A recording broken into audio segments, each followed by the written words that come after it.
Hi everyone, today's Saturday, June 4th, and today I can do something a little different for a change. I'm going to go through all the steps of making a rabbit cage. Show you all the tools, all the bits and pieces you need. I'm actually going to make a double-sized cage today. The ones I normally have been making is 2 foot deep, 2 foot high, and 3 foot long. I'm actually going to make one 6 foot long by 2 by 2. It's kind of a grow out pen, and when I don't have kids, I'll have a rabbit in there as well, just for more room to romp around and be a little bit happier. So let me just get set up here. I got to get my table cleaned off and get the wire all set up, and I'll bring it back and start showing you some of the tools I use. Okay, so here's just the basic tools I use to build the cages. Good tape measure, obviously, to measure out your lengths before you start bending and cutting. Good pair of side cutters. You can do it with a Sawzall, you can do it with a grinder, whatever you want that'll cut wire. It does leave a sharp edge, but I build it in a way so that the sharp edges are nowhere near the rabbits, and anywhere they are I grind them down. Decent pair of pliers just to do some fine tuning and bending. Marker, obviously, to mark out the lengths that you measure.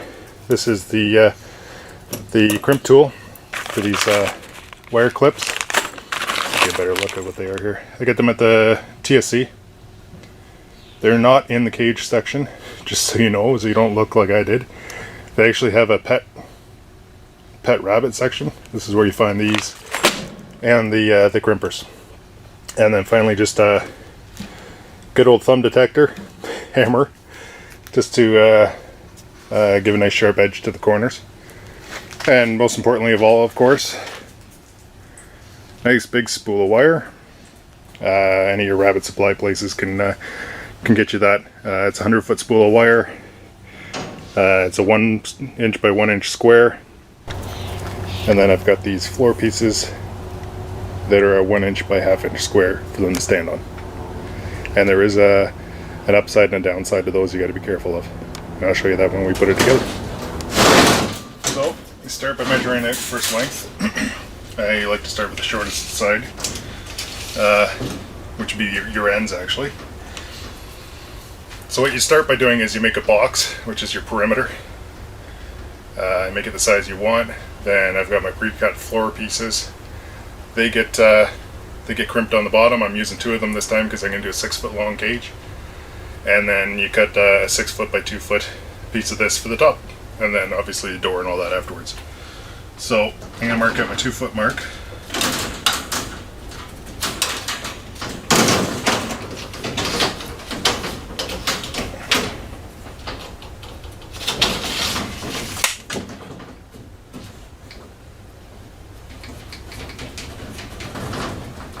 Just rough marks so I don't lose track of where I'm cutting. Excuse me, not cutting, but bending. Cutting comes at the end.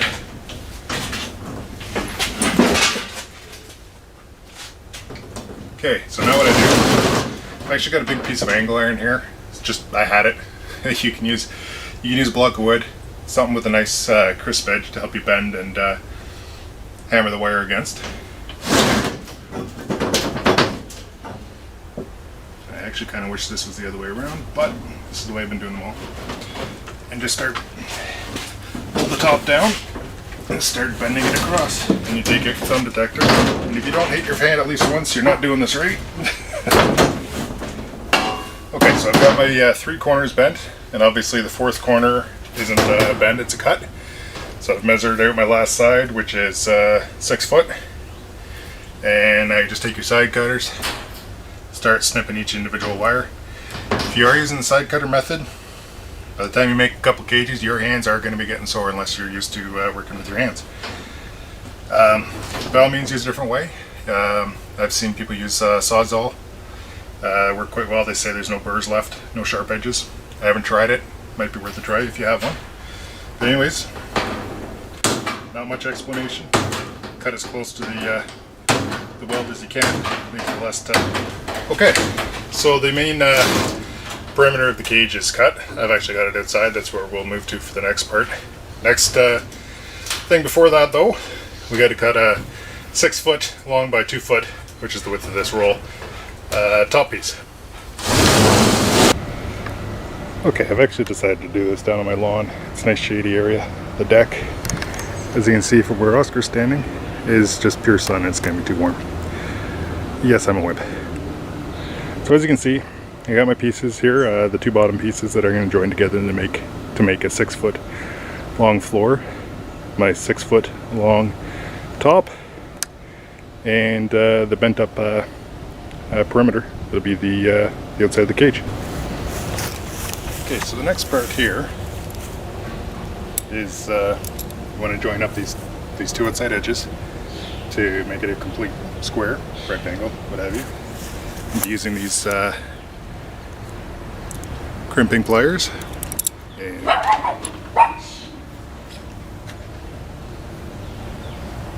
these are the wire pieces that you crimp.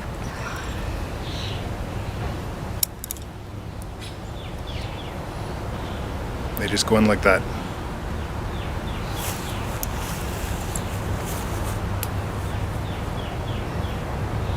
So you just want to have a way to get it started.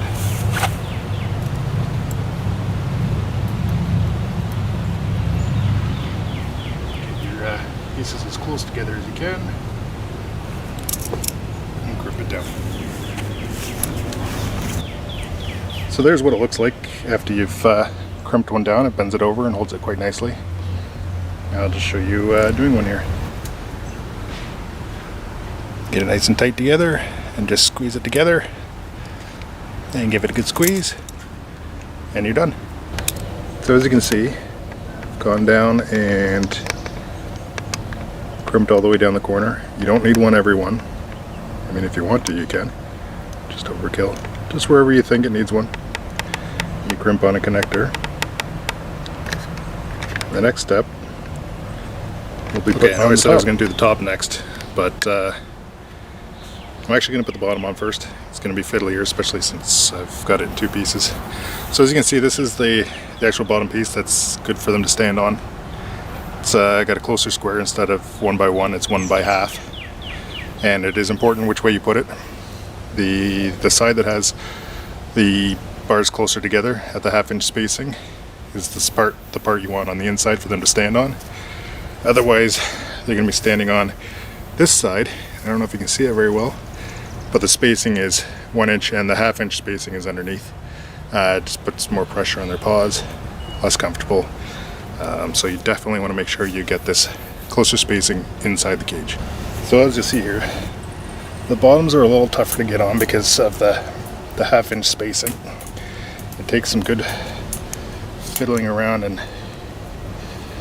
bending and reconfiguring just to get it to line up the way you want it to. Just take your time.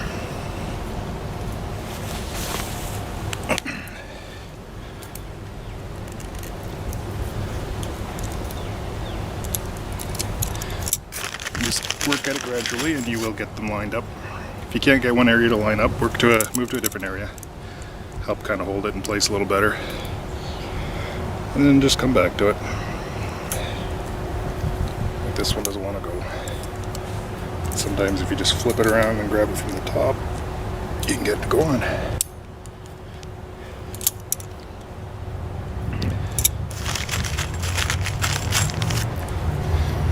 And then you just work your way along the edge. So as you can see, I've got this side pretty much pinned. I've got a bunch I got to fill in afterwards, but I'm going to keep going around the other two sides. I'll add on the other 3 foot length on the end, and then I'll bring you back once I've got that done. So sometimes you'll get a clip like this or a crimp piece like this that you didn't manage to catch the second piece of wire. I found the easiest way to take them off is with a pair of side cutters and just bend it back and then go and try again. So you'll have to excuse the noise, neighbor's mowing his lawn, but that's okay. As you can see, I've gone around and crimped all the edges here. No real set spacing. I find that spacing I've got there every a couple inches seems to be good. As you can see, there's some areas where I got it closer. Just the way it worked out, there was a bit of a bulge and I wanted to try and pull it in. This is probably your trickiest spot, is where the side is pinned together and you got your corner and you got your bottom piece coming in. I had to work along quite a bit to get this pulled in. I actually had another one here which I've pulled off. Wasn't on there very well, but I just used it to try and pull it together so I can get this corner nice and square. As you can see, the corners that are bent, you end up with a little piece that hangs out here. But that doesn't matter, that's on the outside. It's never going to cause any problems. As you can see, the center here, since I didn't have one full 6-foot piece that's joining two, I decided to crimp at every joint here, just to give it some strength, and I'm pretty happy with how that's turned out. Once I flip it up, I'll make sure all these pieces are turned so the edges are down, and go back, and any that need to be crimped a little tighter I can recrimp as well. So I've got my 6-foot piece up here, loosely kind of sitting on there. This is the trickiest part, is getting the first couple corners pinned in. Okay, so I've got the 4 corners pinned, and then I'll go in the middle of the long sides, middle of the ends, pin them together, and then basically splitting it half. Each section that's left in half again and again and again. Move everything together. You can get it all pinned, and then double check, make sure you've got enough in there, and you're good. I'll bring you back in a minute. So as I'm sure you can probably see now, I've gone back and pinned in the middle of the halfway points, and it's sucked the pieces in together quite nicely. It's starting to look fairly decent now. And now, just like the other side, you go around and fill in the gaps. Okay, so I've got it all crimped together, it's finished. I just thought I'd bring it up on the deck, it's a little bit easier to see everything. I'll take you a quick walk around.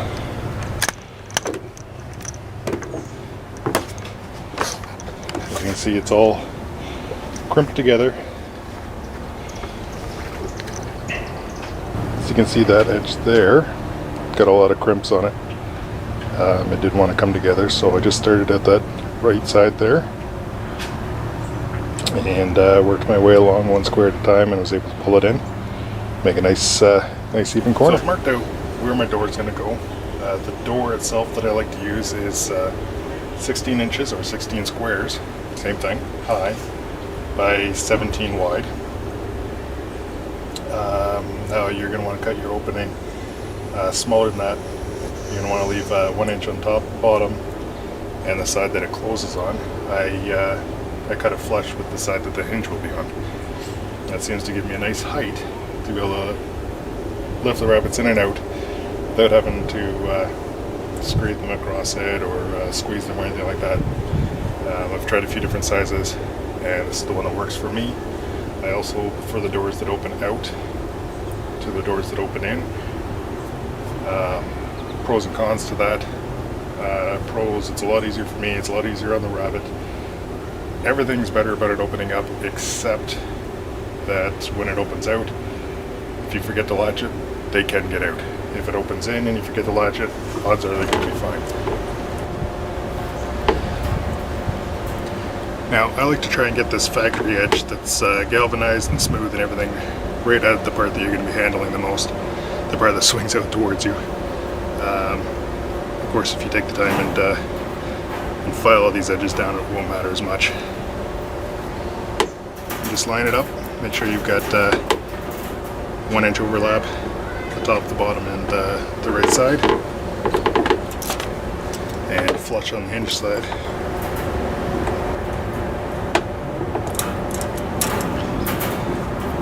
That actually is probably one of the best ones I've done yet.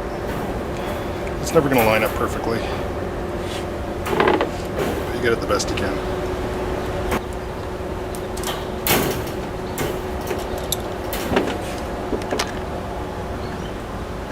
There it is, the last one on the last door. It's going to take a little bending, a little tweaking to get it to lay the way you want it, so expect that. The latch will do a lot to hold it as well. I haven't decided what style I'm going to do for the latch right now. That'll be part 2, along when I do the feeder and the water installations once I get those in. There's the finished project. Doors on either ends, obviously. And then on each side there's going to be probably a feeder first, then, or excuse me, a waterer first, feeder, another waterer, leaving enough, probably a 2-inch gap, 1 inch on either side of this seam, so that in the future if I want to split it into 2 different cages, I can very easily by just putting that piece of wire in there. I don't have to move any feeders. So that's the whole process of building your own rabbit pen, rabbit cage, whatever you want to call it. This one being a little bit different, being a 6 foot long instead of the standard 2x2x3. Like I said, stay tuned for part 2 to come up probably in about a week or so.